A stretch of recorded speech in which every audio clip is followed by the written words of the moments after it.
Good evening, everybody. I gotta find a time to make that new intro. I'm Angela, aka Mr. Mallard, and this is Bud Copeland. As always, this Bud's for you because I just hate coming on in the silence like that. That drives me absolutely insane. But everybody wants to get paid for the little jingles they make nowadays, so it's a shame. But big weekend. Big weekend we just went through in the golf world. I know Bud had himself not just a weekend, he had himself a week. But before we get into all the golf, first of all, happy Father's Day. 2 days after, but happy Father's Day, Bud. I hope you had a grand old time. Yeah, it was wonderful. First one without my dad. He died on Memorial Day. Thanks for bringing it up. I kid. I know. I was going to get there, but he did. So anyway, it's been one. I will say his departure was perfectly timed because I had this big trip going. Father's Day was right around the corner once again, and I think kind of it was his way of just being like, all right, this is perfect. I'm going to go watch the US Open with your mom. So, Pops, love you, miss you. He's the reason I love golf. So, like many other folks, but you are right. It has been a whirlwind of a tour. We're going to go over a lot in the next hour. We will get to the Travelers because I think the PGA Tour screwed up here. I think they got a little greedy, and you already saw it with the Memorial going back to, I don't know if you heard this or not, they've already announced it's going back to its original time last year. It's going to be a week between the Memorial and the US Open. I think they're going to do that again with whatever signature event they plot behind the US Open. I think the cat's out of the bag. It's like, okay, cool. Everything can slow down now. We don't need to be bam, bam, bam. Especially this feels like a lot. These three in a row. These three in a row feels like a lot. Yeah, and especially with how things shook out with Bryson. I don't, again, we'll get into more of that later. But first and foremost, congratulations, Celtics hanging the 18th banner in the Garden here, breaking the tie with the Lakers. Huge news here in New England. As a born-again New Englander and a resident C's fan, I'm what I call a postseason Celtics fan. If they're in it, I'm all in. But during the regular season, I wasn't even all in the postseason. I just paid attention to the scores. I knew what was going on. Oh, I love it. But I just wasn't into it enough, unfortunately, just in basketball in general. I can't watch regular season basketball to save my life. It's just it's kind of like it's become like baseball to me now, where I used to care. I used to care a lot more, but call me in September. In the meantime, pretty cool scene. The parade's going to be Friday at 11 in case you missed it. But before that, your boy on Thursday, we're in the middle of this heat wave here in New England, and it's going to peak out on Thursday. Your boy has his USAM or his Mass Am qualifier on Thursday. Yeah. Guess what time I go off? You must go off at like noon. 12:40. I go off at the absolute hottest part of the day. The heat index is brutal. The heat index, like in your backyard, is out there in Worcester. It's supposed to be 101. The golf course can be $110 easy. So I'm giving this a lot. I've given this a lot of thought. I'm going to walk. I'm definitely going to walk. I'm going to use my push cart. I'm going to walk. I'm going to have an umbrella, and like a little handheld fan, because it's just me and another dude. They send you out in threes, but people drop, and I guess somebody in our group dropped. So it's just me and another dude. And cart sounds like everybody's like, oh, it's gonna be hot. You want to be in a cart? I don't want to be sitting next to somebody else with these long pauses and in between shots and in between holes. I need to be in my own space, in my own head. And I think it's worth the trade-off to walk this golf course. Never been out there. Green Hill Golf Course out in Worcester. Buddy of mine, his brother had worked in golf courses forever, said it's one of the better public courses, especially in the central part of the state. So stay tuned for updates next week on Bud's quest for the qualifier. But yeah, it's gonna be hotter than shit. I will say last week, perfect kind of warm up though, because I also believe that because of my Florida blood, my cracker heritage down there, that this morning I was out on the range at Delicio. It was about already 80 degrees at 10 o'clock, and it felt fine. The guys around me were just bitching, and I'm like, that could also play in my favor. There are gonna be guys who just absolutely can't wrap their head around the fact that it's 120 degrees, and they don't. What do they do? What do they do? I'll tell you what you do. You drink a metric fuck ton of water. You do those electrolyte packets. You eat, and then you just you got to just try to stay cool somehow. So stay tuned for more on that. riveting I've stuff. never had those electrolyte packets. Are they good? Like, what are they like? Is it like a gel kind of thing? Is that what it is? Ask Ben Chappell. Ben Chappell was the third in our little trio here down in North Carolina, and Ben is here from England. And so Okay. last week when you were seeing on Friday on that second round, we were there Thursday, and it was abysmally hot down some of those spots, but it was also kind of breezy, and you get some shade. But for a guy like Ben, if you're not used to this, it's painful. It's hard. Yeah. So I introduced him to these things, and and they did help.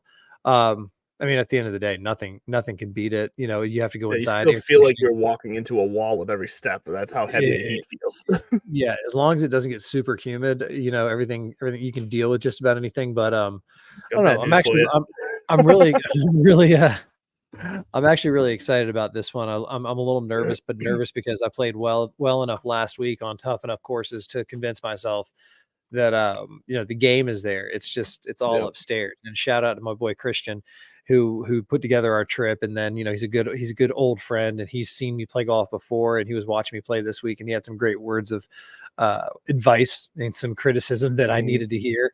That I think is going to come in handy. But let's start with your opening thoughts, and then buckle up for story time with Uncle Bud as I take you through my time at the US Open. Well, I mean, my opening thoughts are simple because your boy here finally hit the course this year. Yesterday, my face is still feeling a little hot. I mean, I speaking of the sun and the heat, it wasn't too hot. It was actually a perfect day for golf. It was like low 80s. There was a breeze. We were up on a hill. It was the place you and I played that one time up in Drake at Four Oaks. Yes, that place is great. I want to go back there because I want another shot at that place. Yeah, I love that course. It's great, and but it's a scramble format, so it's tough to really gauge your. Obviously, I'm not keeping score for myself, but I can tell you what, things felt good. And so the story was there was actually 5 of us in our group so my buddy, we had 2 groups of our friends, and unfortunately 3 of the guys couldn't make it last minute. So we just made the executive decision to just combine our carts, and we rolled out with 5 instead of a group of 3 and a group of 2. And we just had fun because we weren't really planning to post a score that mattered anyway. So the whole day was about having fun. We had a good time, but I'll tell you what, at least I had my drive dialed in. Like, I've never had it dialed in on a course before for the first 8-ish holes. Like, when I mean dialed in, I mean like shaped little draw going like 250 to 270 every time. It felt phenomenal. A little for a handful of holes after that, I kind of lost it a little bit, but then I got it back at the end, luckily. But there was a little window there. But what I was more happy with, sure, the drives I'm happy with. What I was happier with, thank you. What I was happier with, I only had 1 duff with my irons. I only topped a ball once with my irons, and that's something that is like the most frustrating part of the game for me is when I top a ball because I pull my head up out of it, because it's the most basic first thing you learn in golf, in baseball, and you keep your head on the ball, you keep your head down, whatever, you keep your head in it. Keep your head still. Keep your head still. Look at Michelle. Actually, Ludwig Ober. I feel like it changes every fucking week, but look at Ludwig. You could put a glass of water on his head. But you're right. When well, I mean, I made some of those mistakes this week that I'll tell you about. You're right. It's the most frustrating shit in the world.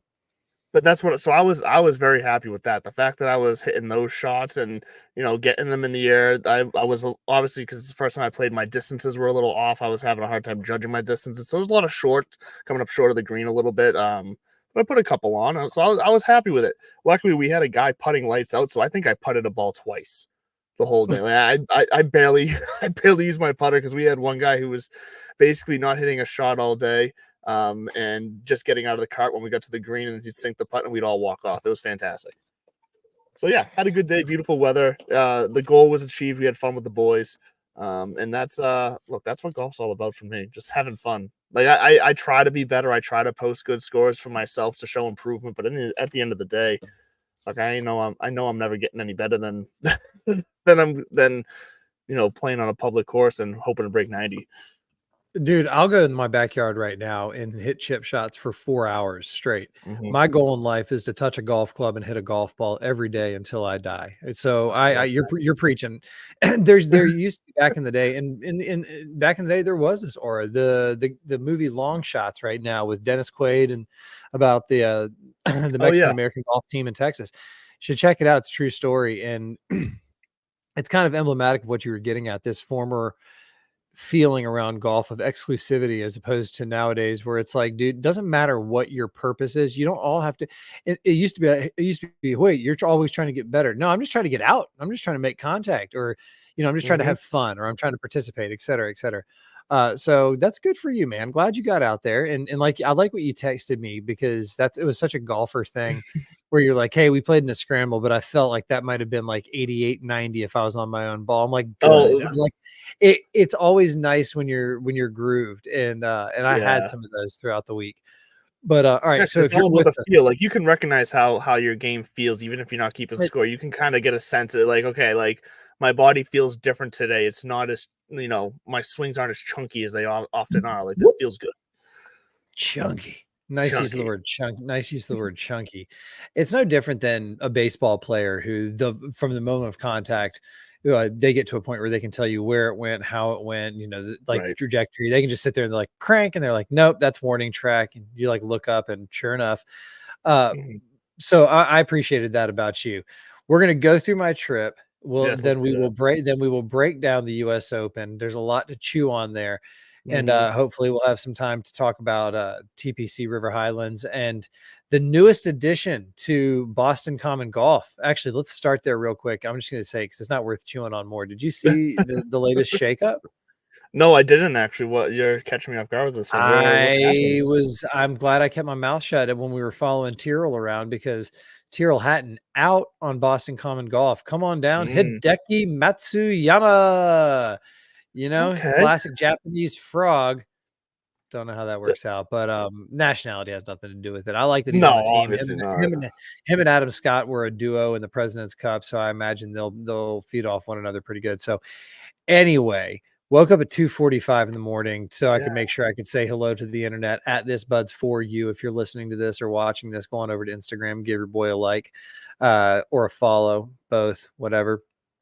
I do my post, get to Logan Airport, park, flights at 6 a.m.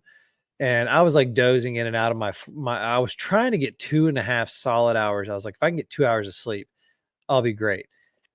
There was a guy next to me. Elbows were a little loose. Feet were a little loose. He was a little loose, and it distracted me early in my game. So I dozed in and out and landed. My boy picked me up. I was tired as dog shit. We went straight to Tot Hill Farm and fresh out the gates on the Mike Strantz masterpiece. Now, I'll say this, Tot Hill Farm, it's no Tobacco Road. Tobacco Road's Tobacco Road. We'll get into that in a minute, but Tot Hill Farm was definitely an experience. Because it's built into kind of a housing community. And then it hit me. I found out a couple days later, this guy, Mike Strantz, built the course where I grew up, Golden Eagle. I was reading an article about him, about the courses that he had done on his own. He only did 7 courses before he died at 52. He did 7 courses on his own, but before that, he worked on 13 courses under Tom Fazio. Tom Fazio was the biggest name, in golf course design in the 80s and 90s for a while. He built the course where I grew up down in Tallahassee.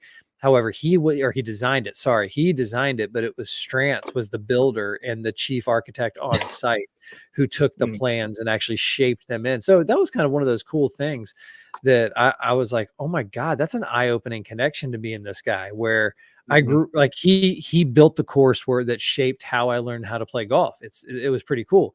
So on Monday, he slapped me around. I carded an 86. I was exhausted. I was no course management whatsoever. It was just, me and the boys were kind of geeking out over the design of this place, because the greens were magnificent. The shapes, the bowls. I'll say this, 86 had a lot to do with my course management and lack of, focus. The course itself is not too difficult. It takes discipline, and it's deceiving, because the way he uses elevation changes makes, 350 yards look like a $130, and then vice versa. Sometimes it's crazy. I don't know how to explain it. And then just, again, short par 3s, 145 yards. And then you think you stick it to 3 feet, and then you get down there and you're 15 feet away, and you're like, how did I? So the perception, it was very deceiving. 86 slapped me around, whatever. Wednesday, we wake up in the morning, about to say feeling like P. Diddy, but we can't sing that song anymore. Yeah, don't actually, I said that. I heard that song came on the radio the other day, and I went, I'm surprised they're still playing this damn song. Kesha did a live performance where she's like, woke up in the morning saying, fuck P. Diddy. I'm like, you need to re-record real quick. Yeah. So we go out to Longleaf, which is billed as like this family country club, and it was cool. It's the home of U.S. Junior Golf or whatever. They're hosting the U.S. Junior Worlds, and it wasn't the most difficult course. It was right in front of you. It was gettable. It just took straight shots. It really didn't even take that much discipline because it wasn't not too much blind stuff. And especially after going through something like Tot Hill Farm where you have blind shots and angles, this was just right in front of you, kind of resort style golf. Had two bad doubles and then a handful of 3 putts that led to a 79. Wasn't too thrilled. 78. Wasn't too thrilled by it. But at the whole time, my buddy and I are playing a Stableford, just head to head, 72 holes, adjusted Stableford. So that was the other thing too that led to some of the decisions where it was like after a double, playing it differently. So the mentality of the game, and he's like a 6 or 7. I was a 1 or a 2, depending on the course we were playing. So my quota was a little bit different. And so in case people who don't know how a Stableford like this works, let's say your handicap is a 0. That means you have to go out and get 36 points, 2 points per hole because you get 2 for a par, 1 for a bogey, 4 for a birdie, 8 for an eagle. At least that's how we were scoring it. So I was getting my ass handed to me, and I think I was down 7 points going into Tobacco Road Wednesday afternoon. Now we had the very first tee time out at Longleaf, and Longleaf was worth it. I would say if you're in Pinehurst, there's no dearth of opportunities. I had people chirping me online. Yeah, Tobacco Road's overrated. Give me Midland Pines and whatever, dude. You do you. There's golf for everybody there, but it was kind of romantic because we had the first tee time out at Longleaf, and then we had the last tee time out at Tobacco Road. So we go out to Tobacco Road, and this place is something straight out of it's worth the hype. And if you go online and you look it up and people talk about it, it's not that quirky. They just kind of have local rules that you follow, such as there are no bunkers. Everything is just waste area. It's kind of like Kiowa Island where they hosted, or Kiowa, the ocean course, they hosted the PGA because everything's built on sand. The waste areas are sandy. So, you can ground your club anywhere. It's fine. You can take practice swings in it. So that was kind of one of the little quirks. From a design element, it was a totally different beast than Tot Hill Farm because it was just nothing but blind shot after blind shot.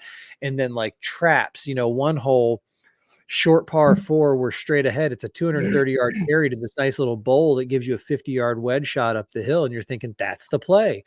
And at first I'm like, no, it says, I should really just go out to the right, hit it about 200, and you're going to have like 110 in from a level pin high position. And instead I took the cheese. I almost cleared it, but instead it drifted a little bit to the right and I hit it about 240. And so now I had like a 56-yard uphill bunker shot. I did not pull a Bryson. I flared. I just told myself, get it up there. Like do not be back down here. And I went long and then I couldn't get up and down. These greens were like glass. They were the fastest things I had put it on since leaving the South and playing like Sawgrass and those courses. And so it took a little bit of adjusting, but not much.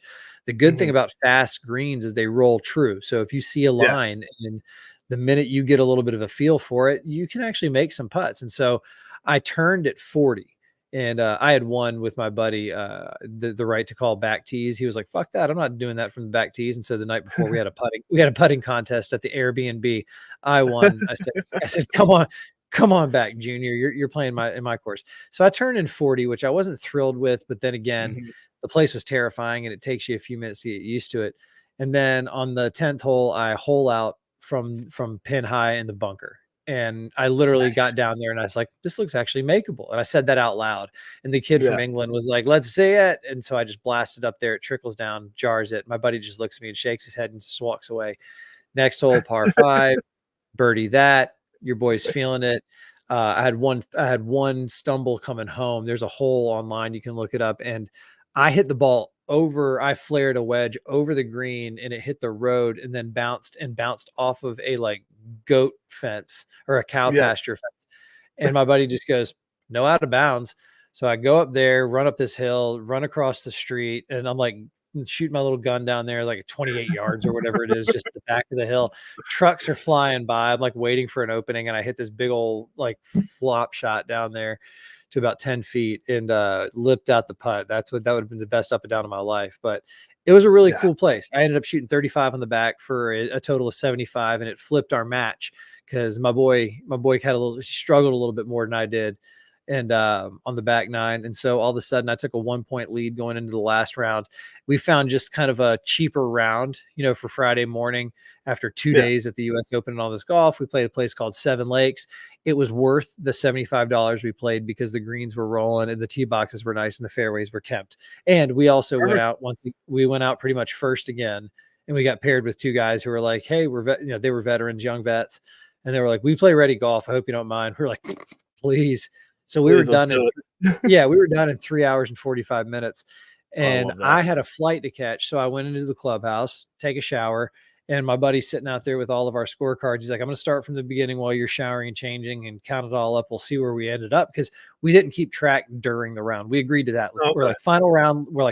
Let's total our scores, but let's not actually, if you want to keep your score, whatever, we're not going to do the points till afterwards. I was like, sounds good. And you can kind of, and he does this all the time. I didn't really think much of it at the moment, but he plays in these all the time. So he's like, you get a feel after a while, like this is pretty fucking close. Like we knew it was 1 point going into that morning. So he's like, and we had just kind of hung around each other all day on the course.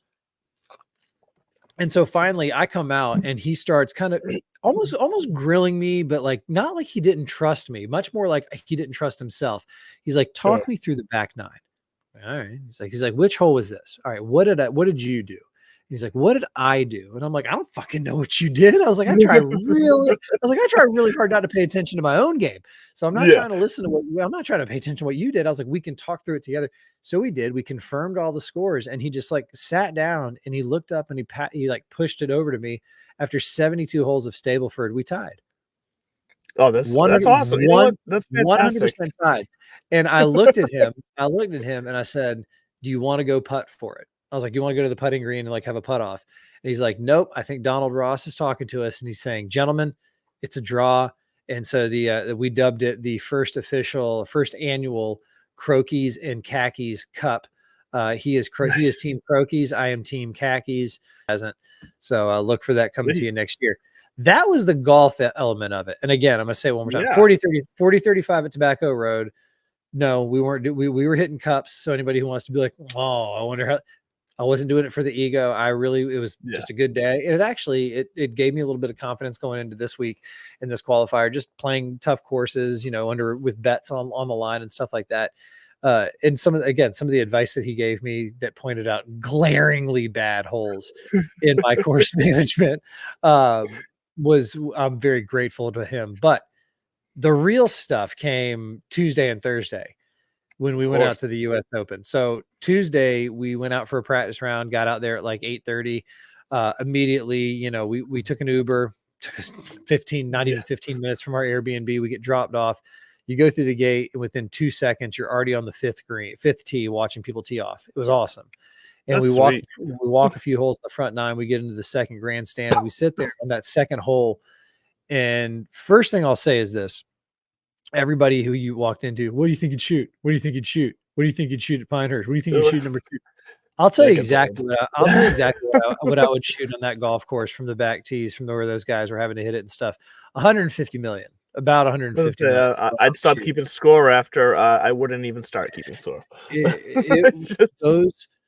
Those were, now I haven't been to Augusta in person, but those were some of the most brutally abusively shaped greens and pin positions where there's one way and one way only to get a ball to stay on the green, let alone close. And go ahead. I was just saying, there on the greens. Talk about it. I forget who it was, but I saw one guy. He shot it. The thing couldn't have landed and stopped very briefly, more than like 3 feet away from the hole. It was a perfect, clean golf shot, and then it just starts trickling away and rolls completely off the green, like, 50 feet away. I'm like, Take a number. that's That evil. was It's evil, but I love it. so But I love it as a viewer, but it's evil. it was so many people. Yeah. Happened to so many people. So we got there. We decided, all right, let's take care of business first. Hit the merch tent. That's where Yep. I'm wearing my Johnny O U.S. Open kind of pullover hoodie. That's This where thing the was damage dope. is done. Me, by the way, I got stopped a lot. I was flying the Acorn everywhere at Tobacco Road, Todd Yeah. Hill Farm, and at the U.S. Open. I was flying the Acorn, and I got stopped a lot. So hopefully, folks shouted out Nate at Acorn Hills. Whether or not you use my promo code TBFY15 for 15% off on your car insurance. It was cool because people were like, is that Woodmont? Is that Oakmont?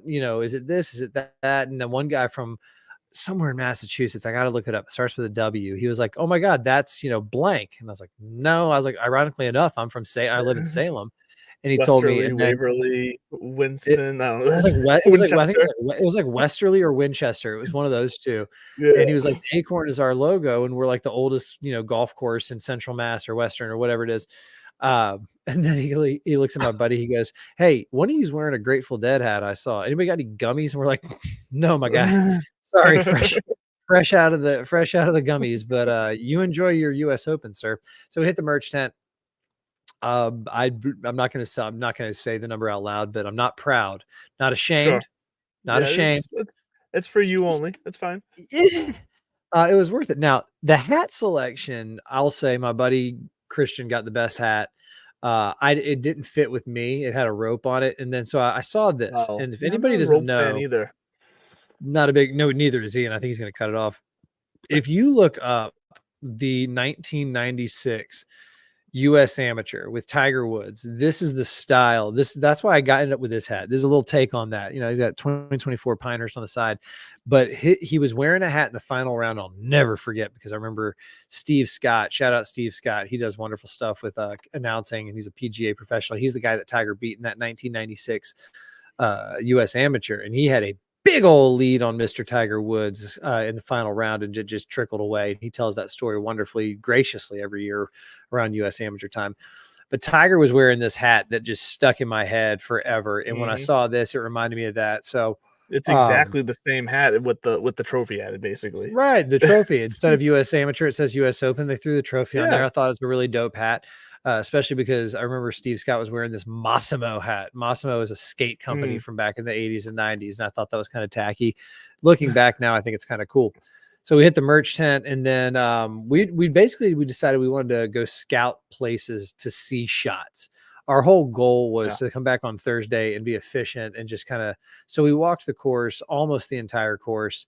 And the whole time just kind of munching and drinking and having a good time, talking to the people, spreading the love, divots and pivots, shouts. There we go. It was great. And so Thursday we wrap up. It was a wonderful day. We left at like maybe 3:45, 4 o'clock. We knew we were coming back, and so we walked down to Pinehurst Village, and we went to Pinehurst Brewing, had dinner, went back to the Airbnb, crashed. Did our big 36 hole day, and then on Thursday we went back. And we got there, similar route, and we just immediately basically picked up with Tiger. We were like, okay, first of all, we went back to that second grandstand. I got to see Stuart Hegstead make a fucking sick up and down from the bunker on 2. Well, day so one. you were all excited about Hags there, and I know Millie Goats was too, because Millie Goats was down there, and he kept messaging me saying, "Oh, we got to follow Hags." He was all about Hags, so like. Damn, I should have. I didn't see your message until later. The boys were down there. I know. I sent it late. You were like, yeah, hit up the Millie Goats if you're there. I'm like, dude, it is 7:30. I am exhausted. I'm drinking a non-alcoholic beer, and I'm a little high. I'm not gonna lie. I was like, there's no way I'm not gonna meet up with anybody. So so we sit in that grandstand, because I was like, let me just see Stu Baby come through. And then honestly, we did a little bit of walking, and we're like, Tiger teed off on 10. So let's just catch him. Let's go position ourselves in the first grandstand. And then there was kind of a little hack my buddy figured out on the map, where the masses were going to be along one side of the fairway. And he noticed on the course map, he's like, dude, we can walk the entire front 9 around this outer perimeter and watch Tiger. Never have to cross, no crowds, nothing. So we did just that. I was 10 feet away from Tiger Woods at points. You know, we were chirping Johnson Wagner and you know, we at one point. So at one point, so in the first round, Tiger Woods on his back nine, the front nine of Pinehurst, the only par five is number 5, and that was the gettable par 5. And Tiger had just he'd just come off a bogey on 4, and at that point, people were like, "What the fuck? Like, are we going to just watch this old man limp in?" And even on 5, his Fitzpatrick and Zalatoris just blast their drives, 20 yards, 15 yards past Tiger, and Tiger has to make a pit stop after the tee box, and so they had to wait anyways because there was a par 5 and it was kind of backed up. So we're all standing there chatting, and right in front of us, 5 feet away, is Dan Rappaport from Barstool. And he's sitting there on the ground, scrolling on his phone because he's following Tiger inside the ropes. And the group around where we're standing, just right next to Tiger's ball, I'd say about 15, 20 steps away. His ball is growing and growing and growing. And then all of a sudden, here he comes, big cat, humping up the hill, it's sweat covered and everything. And he's assessing, and he pulls out this iron, and we all see the iron that he has, and it has just a tiny bit of loft, not a ton. So we couldn't tell if it was a mid iron, long iron, but we all just assumed by the way he was pulling it out, we're like, oh, he's going to lay up and everything like that. And he makes these short practice swings, and then he makes contact, and it sounded different. It was kind of like, what? It was this crack, this like almost like a pop of a whip. Ball starts low, and then just like a fighter jet just takes off straight up and then just lands softly about 10, 15 feet short of the pin. The place is going absolutely nuts. And I almost jump across the rope, and I like scream in Rappaport's face, "Give the people what they want." And he's like giving us high fives and shit. He was a lot of fun to be with, but it was awesome. A moment, man. And being able to walk with him, because I always poo-pooed like the Tiger crowd. Like, I don't want to get mixed up in that shit.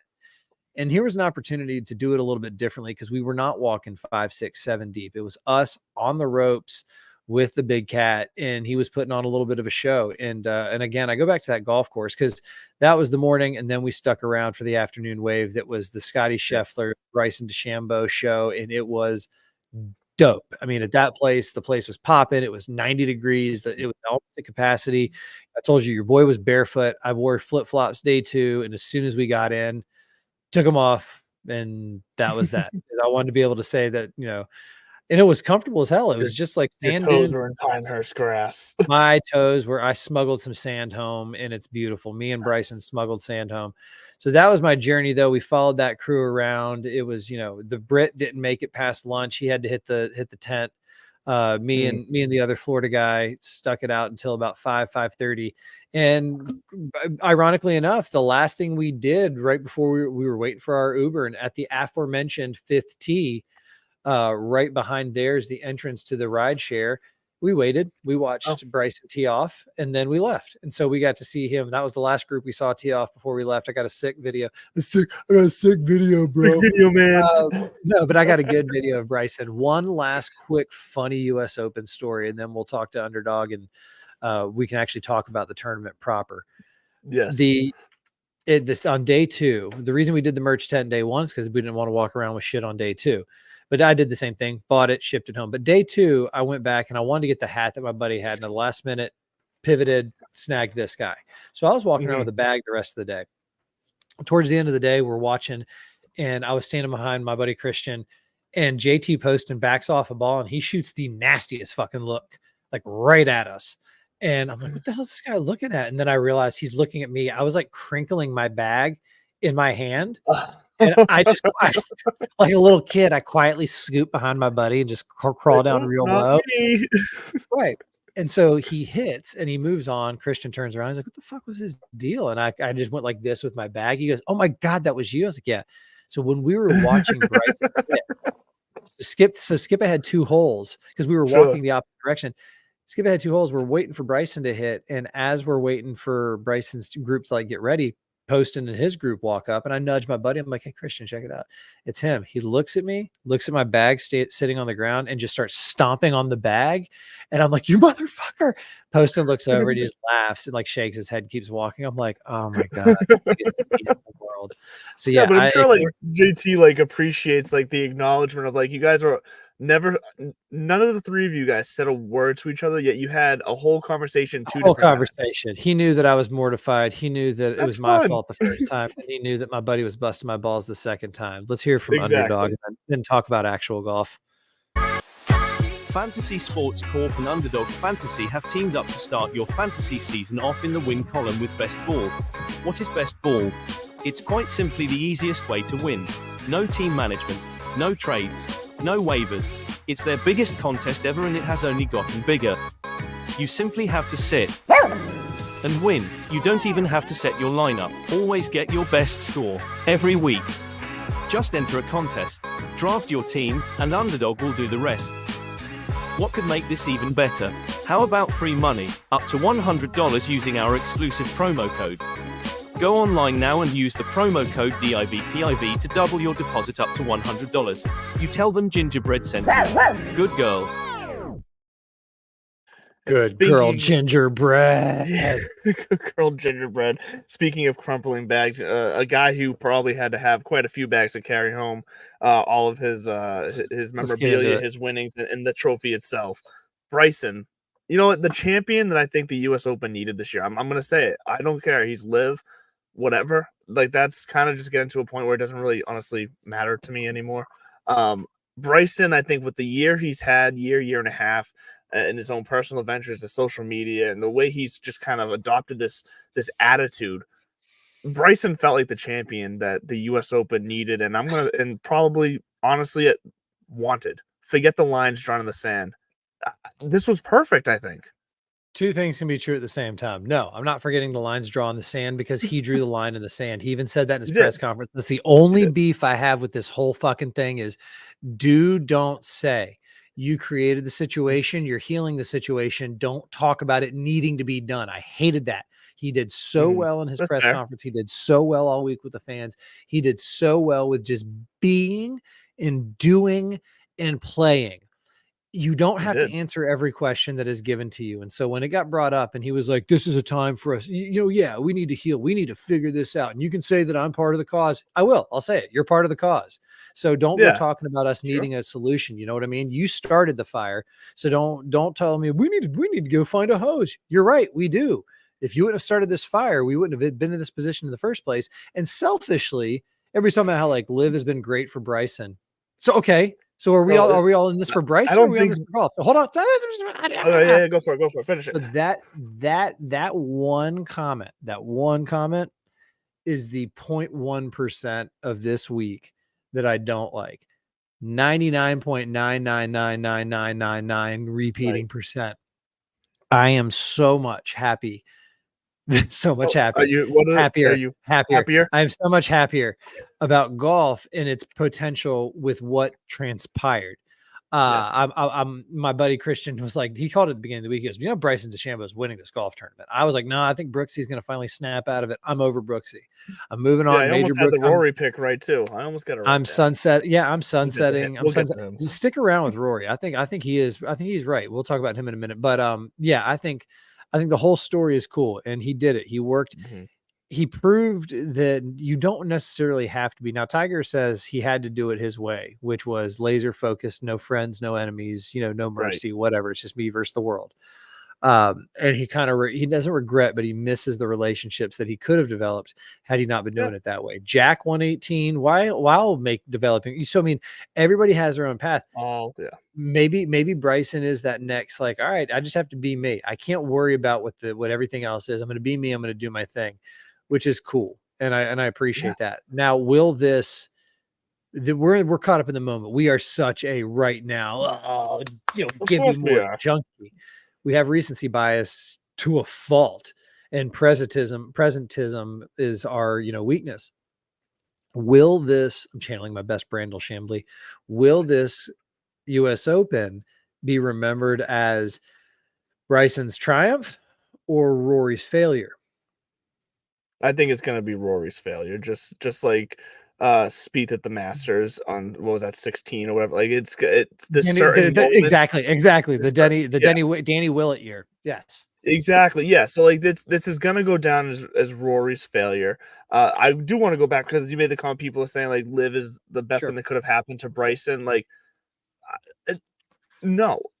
From the two best things that it did for Bryson was two non-golf related things. The money, obviously, it's going to help his life, and the free time. That's where it was great for Bryson. Golf-wise, though, Bryson, quite frankly, has not had a great statistical live career on the golf course from start to finish. He's been doing better recently, but start to finish, since he's been there, it's been average. But as far as when he's been come over recently and played in the PGA events and the majors, he's looked fantastic here on the PGA major events. So Live has been good for his life. I don't think it's necessarily been good for his golf. I think the reason it's been good for his golf is because it was good for his life, because he was in a low point after he broke his hand. And you know what I'm saying? Like he took this money thinking that it was going to be this exciting thing. Then he gets hurt, and then it's like, shit, what am I going to do with myself? And there's doubt. So it had afforded him the time where he didn't have to go back and grind. But I agree with you. I don't like saying it was good. That's almost like saying, you know, you got cancer, and then when they were removing the tumor, they also took another bone, so you got rich, but you'll never walk again. It's like, wait, what? Like, so are you saying there was a good thing because I ended up rich? Like, hold on a second. Bad analogy. Sorry to all the cancer people out there, including, you know, family. Anyway, the Bryson train is definitely on the I mean, it's humming, and I don't think he's going anywhere. I think he's found his game in his sweet spot. The reason he's a cautionary tale and he's a unicorn, he's not the norm, as Brandel Chambly would say, this is not the future of golf. These are for the exception. This is not for the masses. Is he is talented enough that all he needs is this time to go and just keep his knives sharp and then show up 4 times a year, 5 times a year. I think he will be on the next Ryder Cup team. No problem. I do think the people out there saying, oh my God, this guy was passed up for, was he playing like this 6 months ago? And would he be a maker? Who knows? I mean, that's not fair to say. But I remember us having the conversation around the Ryder Cup captain selection time, saying that Bryson was a definite no for us because of how he was playing. Like, I remember, like, it's, you know, what's it called? 2020, whatever. Catch 22. In the moment, I love what he's doing. I love what he contributed to the game. Great. Yes. And congratulations to him. That up and down is legendary. It is a 55-yard bunker shot. I guess on his live golf bio, it does say right there, what's your scariest shot? 60-yard bunker shot. It's like, me too. Yeah. It's not a 3-foot par putt. And then he just did it. He did it. I don't like he was like, these single length clubs come in handy. Again, Bryson, you're an exception. You can achieve the same thing with an 8-iron and opening it up that you did with your full length 56. So don't get me started about that either. Take the win. Love the moment. You know, he's doing the thing where he was hanging out at his rental house in the driveway, doing autographs with the neighbors. You know, enjoy all of it. You know, soak it in. You've earned it. You deserve it. That. And but I do think that at the end of the day, we're gonna what's gonna happen is he's gonna have these kind of, not asterisks, but it's gonna be like, next to both of his US Opens, one at Winged Foot because the COVID thing, that show was just weird. When they were showing replays of that, I totally forgot how fucking weird that was, having like nobody there, and it's like that was a major championship. That was, you know, and after being at this one, it was you see the difference. This one is going to be very much kind of God, who won when John Van de Velde fell apart? It's like Paul Lowry won the Open Championship back in when Van de Velde took a triple on 18 to fall into a playoff. This is going to be a little bit like that. Rory misses 2 4-footers in the last 3 holes. A couple of questions for you about the Roars, because I was pulling for him. I really wanted this to happen. So I love the story. Yeah, I was pulling for him too because I picked him to win, so I wanted to be right. It had nothing to do with, you know, the PGA Tour live, or I thought it was kind of and by the way, I was there when they were chanting USA. There was really only once or twice that I thought it was kind of like, you're just doing it at a weird time, not like in our. It was kind of cool because they you might not have heard it or seen it. There was plenty of European love and support, and Rory had no dearth. So that's why when I was like, man, the USA thing doesn't bother me. Yeah, I'm honestly fine with the hype already starting for the next Ryder Cup. Like, whatever, if you want to carry those little chants every now and then, like I have no problem with it. But the timing part was the timing part was more of the issue, like not the issue, but the questioning part for me. I told you, and there were a handful of times where I too was like, really, this is the moment we're going to get a USA chant going. But here's another question for you on the Roars. yeah, we both agree that this is going to be remembered as the Rory. I'm not going to say, I hate saying choke, but the Rory, But it was.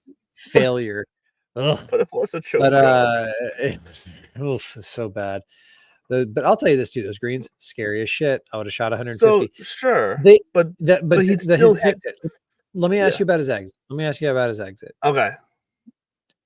Are you satisfied with how he left the U.S. Open, how it all went down?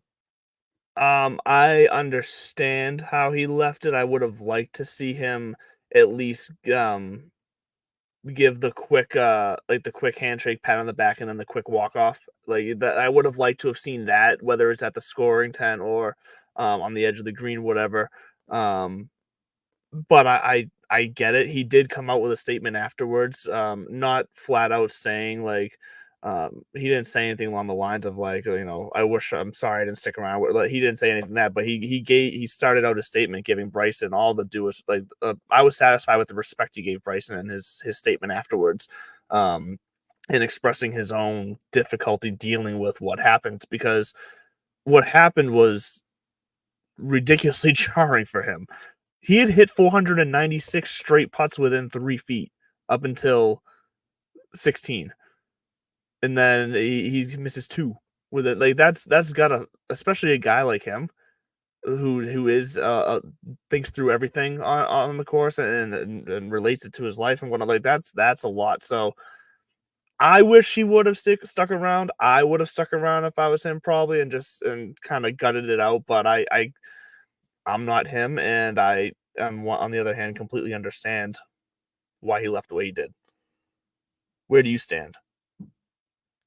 Yeah, bad luck. He owes the tournament and the game a little bit more. The heavy lieth the crown, or whatever the hell the saying is, but you owe it to him. I mean, $2 million check. Even if it is just to sit up there and say what you had plenty of time. Nobody's going to put a gun to your head and say you have to get out there right now. You can sit in the locker room, get with your team, talk to your wife, whoever you got to do to say like, I can't go out there, and they'll help you to go out there and say like, listen, Yang, I'm gutted. I'm just absolutely, this has been one of the most, exhausting stretches of golf.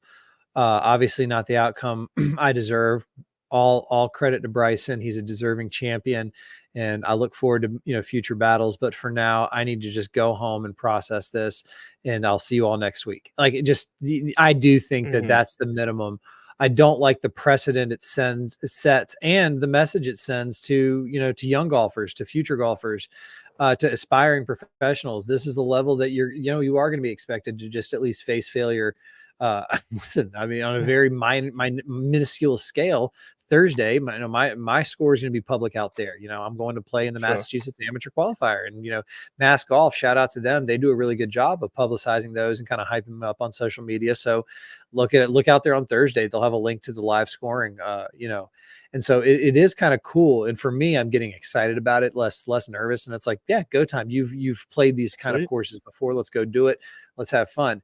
I can't imagine, if I like went to work and did this presentation, and, lost out to a competitor, and then having to go in front of everybody in my company and all of their friends and all their families. And they're like, so Bud, talk us through that last slide on the PowerPoint with the transition glitch there. Do you think that, after giving this 572, I'd be like, I don't know if I'd be mentally in a space to do that. Probably would be. I think I care more about golf than I do my job, but like most golfers. But yeah, it's tough, and it's tough to be self-righteous to say he owes us that or he owes that. But I mean, when you consider second place, $2 million, and this is runner-up. We're going to start calling him runner-up Rory here, because it's. I will say this though. We're going to make fun of a guy for being runner-up at a major golf championship. Rory's a unicorn. Bryson's a unicorn. These are not the usuals, right? You look through history, and you only have a handful of familiar names. And then every once in a while, it's who the fuck is Michael Campbell? Or, who is Paul Lowry? These people who just Danny Willett, they jump out. And golf could use a battling duo. Like, golf could use that. Like, I don't hate the idea of, like, two guys, whether it's Bryson and Rory, whether it's Rory, someone else, Scotty, whatever. Like, I don't mind the idea of, like, not that it's just those two guys winning every tournament because that gets boring too, but that when they are in the tournament, you know, they're in it together, like at the top, and they're battling back and forth, like, or even if they're battling for 10th, like I feel like golf could use that rivalry. I don't want just two though. That's the thing is we already have that. We have none right now. What? What are you talking about? Scotty Scheffler, Xander Schauffele, and Bryson DeChambeau were all. What do you mean you want a rivalry? You want just 2 or 3 people to dominate the top and go head to head? No. I just want there to be these kind of grouping, like these I guess storylines is what I'm looking for between like two golfers at the different tournaments. I'm not, like I said, I'm not looking for the same two guys to be at the top of the leaderboard every week, but I'd like these like if just guys who are always like kind of finishing around each other down the stretch, whether it's fourth first or whether it's fourth, whatever, they're just always in the same mix together, and they just somehow get some juice behind it. Like I think that would just bring some more, I guess, firepower to it all. Like I just think back to like the early 2000s, 2000 2010, where we had. There were villains. Maybe that's what I'm trying to say. Does golf need villains again, like your Sergio Garcia or your Patrick Reed, and after that a little bit, or like all these other guys that people like enjoy? No, they all getting mad at. Everybody you just named went to live, and for good reason. They were rotten for golf. That's a fair point. I think the future of the PGA Tour is bright with people like Ludwig Aubert and Michael Bjornsson, Akshay Bhatia, Robert McIntyre, who made the jump over from the DP World Tour. Oh, the future's bright for sure. And then you look at the top of the top, the signature event winners, Rory McIlroy, Scotty Scheffler, Xander Schauffele won a major. So what I hear you saying was this week was fun because we did have 2 of the biggest going head to head down the back 9. And that would be a dream every week in and week out. It's not going to happen every week. No, it's not. But I think the point that I like to make is outside of the random science teacher who qualifies or the Monday qualifier who's in the final group, you look at the top of these leaderboards and you are getting that. These are world-class golfers and athletes. Sure. Xander Schauffele had, who was runner-up at the PGA? Was it Rory? Who was runner-up at the PGA championship? Why am I drawing a blank on this one? That was Bryson. And then you had Victor, and then you had Victor Hovland, Thomas Dietrich, Colin Morikawa, Justin Rose, Shane Lowry. So Bryson's the exception, not the rule. That's also like what I want to remind people is, okay, Bryson, you're saying we all need to come back together and yada, yada, yada. Cool. Are you bringing, Charles Howell III and Anna Baron Behir? Like, are you bringing the rest of the Crushers with you? And are they worthy of PGA Tour spots anymore? With some of the talent that we have coming up. So it's very complex now. And again, multiple things can be true at the same time.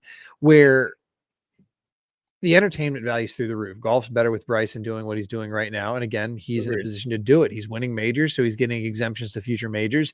So as long as he keeps that kind of rotation rolling, he doesn't need to worry about playing live golf or PGA Tour golf. He's got enough money, and he's got the exemptions right now.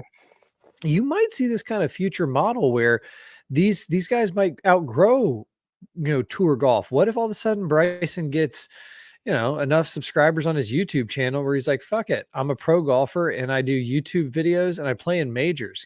Get at me. I mean, is that outside the realm of possibility of a future when you talk about the landscape and, what it takes to actually sustain a living and what makes these guys happy? These guys, you get to a certain point, it's about the majors. That's all they give a shit about. I mean, it's not that they don't enjoy competition or he doesn't want to go shoot 59 or 58, 59, whatever he shot at the Greenbrier after 61 the day before. That's fun, but it doesn't make his socks roll up and down. Winning at Pinehurst #2, challenging himself, making a run at Augusta, nipping at the heels of the world's best. So if there's only 2 or 3 dozen of those guys, they might not even be on tour at all. This good thing that teed off at French Lick today, it's kind of interesting. The Barstool Classics, they get a little more attention. Those are less of that elite golf and much more of the everyman golf. But all of a sudden, Barstool already sponsors a Corn Ferry Tour event. What if Barstool just says like, wait a minute, we have all the infrastructure here. Let's do the Barstool Open. And like, instead of, the foreplay thing, the whole landscape's changing. And so a guy like Bryson DeChambeau, while entertaining and fun, I don't think is an example. And I'm not saying you were suggesting this, but there are folks saying like, this is a perfect reason why. He's not the perfect reason why anything. I think the recipe, the PGA Tour still has a pretty good recipe, and they're making wonderful changes with how they do the PGA Tour U system, where that top guy automatically goes.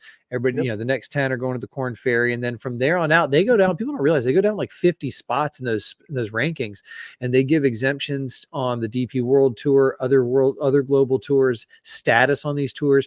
So the PGA Tours is doing a wonderful job of keeping their stuff at home. And while these guys are going to be able to do NIL deals and make money on YouTube videos, I think LIV is going to die, pun intended. I think that this investment coming from the PIF, part of the agreement with that is going to be like, yeah, we're not going to kill LIV. We're just not going to keep pumping money the way we have. If they want to sustain themselves, they can. And that's when Greg Norman's going to really be up the creek, because the checks that have already been written for the top tier talent, those guys are not going to renew. And then it's going to be like, well, we're kind of screwed. So LIV is going to go back to, again, watch it be an Australian kind of thing, or a fall series.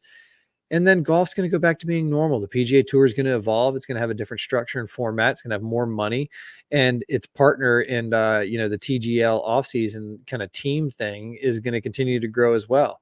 But in the meantime, the Travelers, do you want to rip?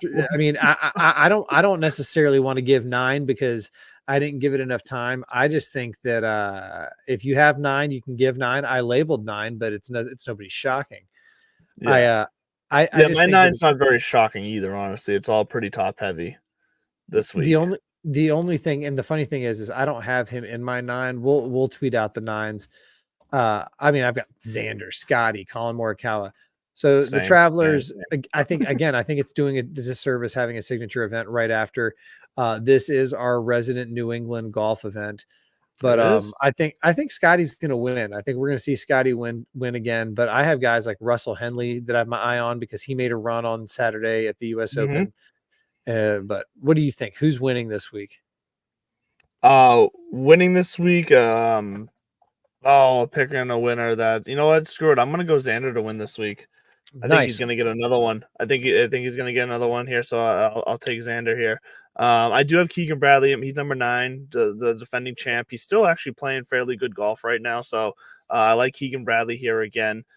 Someone who's making somewhat of a rare appearance in my 9 this year so far is Sam Burns. I'm going to take a chance on him, even though he's been wildly inconsistent this year. But yeah, other than that, he's impressive. Yeah, so I like he is. So I'll throw him in there this week. Other than that, it's a lot of the same guys: Corey Connors, Hideki Matsuyama, Sepp Straka, Ludwig Aubert, Scotty Scheffler, Xander, and Colin kind of rounds out my 9 for you there. So that's a quick 9. The stats I was looking at was approach putting off the tee as always. Then I was also looking at strokes gained short game and par force 400 to 450 because that's like 75% of the course this week. So that's where I landed in it. And yeah, it's not much too crazy to this. I'll be curious to see, since now this is, we had, like you said, signature, major, and now another signature. I kind of want to see how the guys are carrying themselves around the course this week. Obviously, there's still like there's no cut. And there's no cut. So like I wonder how many fucks were lost in transit by the time they actually tee off, because you can see there is no O2 barbecue. You can't check out early. I wouldn't be shocked if we see some weekend WDs where it's like, all right, I'm out. I don't even want this check. I don't want this 50 grand or this 200 grand that's going to come in. It's not worth it. I'm not sure there's going to be a ton of motivation this week.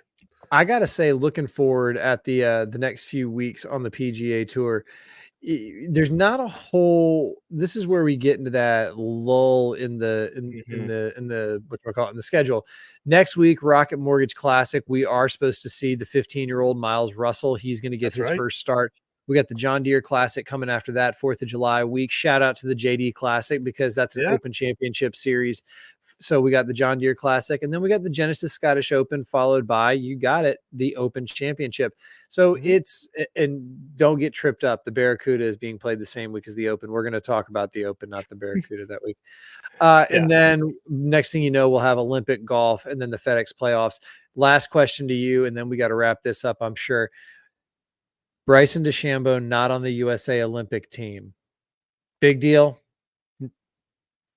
It's I don't think it's a big deal because I don't think enough people care about Olympic golf right now. It's where I am with it. Fair. And he accepts it in his comments, so it's just what it is. But we will. I don't think he cares now. I think when he watches it in the form that he's in, Bryson's going to put on his vision wall, LA 2028. I think that's what he's going to say. He wants to win a gold medal in front of a home crowd at Riviera. And at that point, all the things will probably be aligned where he's going to be able to be on that team. So we'll land it there. Travelers down in Cromwell, Connecticut this week. The U.S. Open wrapped up this past week. I'm Andrew LeDuc. This is Bud Copeland, and I'm tired, so keep it classy, friends, and have a good night.